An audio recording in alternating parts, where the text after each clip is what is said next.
tous, soyez bien notre paroisse invisible. Traçons sur nous le signe de la croix, car c'est Dieu qui nous rassemble au nom du Père, du Fils et du Saint-Esprit. Amen. Prions pour nos frères et sœurs malades.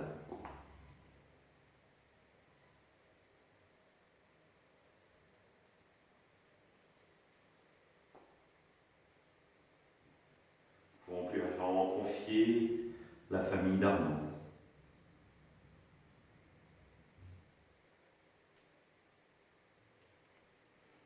Prions pour les soignants et tous ceux qui œuvrent pour le bien commun.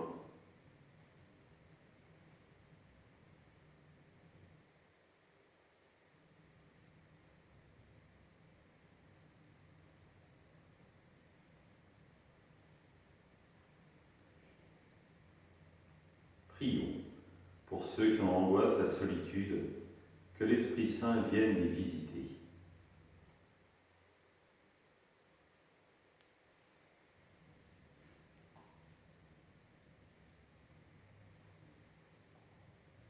Pour manifester notre communion, je vais maintenant allumer cette bougie au cierge pascal.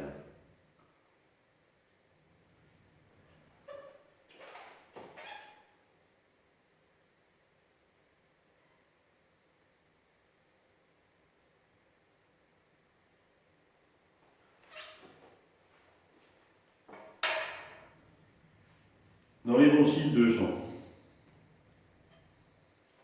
Alors arriva la fête de la dédicace du temple à Jérusalem. C'était l'hiver. Jésus allait et venait dans le temple sous la colonnade de Salomon. Les Juifs firent cercle autour de lui et lui disaient : Combien de temps vas-tu nous tenir en haleine ? Si c'est toi le Christ, dis-le-nous ouvertement. Jésus leur répondit : Je vous l'ai dit et vous ne me croyez pas. Les œuvres que je fais, moi, au nom de mon Père. Voilà ce qui rend témoignage. Mais vous ne croyez pas parce que vous n'êtes pas de mes brebis. Mes brebis écoutent ma voix, moi je les connais et elles me suivent. Je leur donne la vie éternelle, jamais elles ne périront, et personne ne les arrachera de ma main. Mon Père qui me les a donnés est plus grand que tout, et personne ne peut les arracher de la main du Père. Le Père et moi, nous sommes un. Acclamons la parole de Dieu. Louange à toi, Seigneur Jésus. Frères et sœurs, pour bien comprendre cet évangile, je crois qu'il faut nous replonger dans Noël. Pourquoi ? Parce qu'à Noël, rappelez-vous, il y a les bergers. Et les bergers, ils sont dans la nuit. S'ils sont dehors dans la nuit, c'est qu'ils veillent sur leurs brebis. Ils veillent qu'il ne leur arrive rien. Ils ne sont pas rentrés chez eux, parce qu'ils sont là pour les protéger. Et ils sont prêts même à risquer leur vie.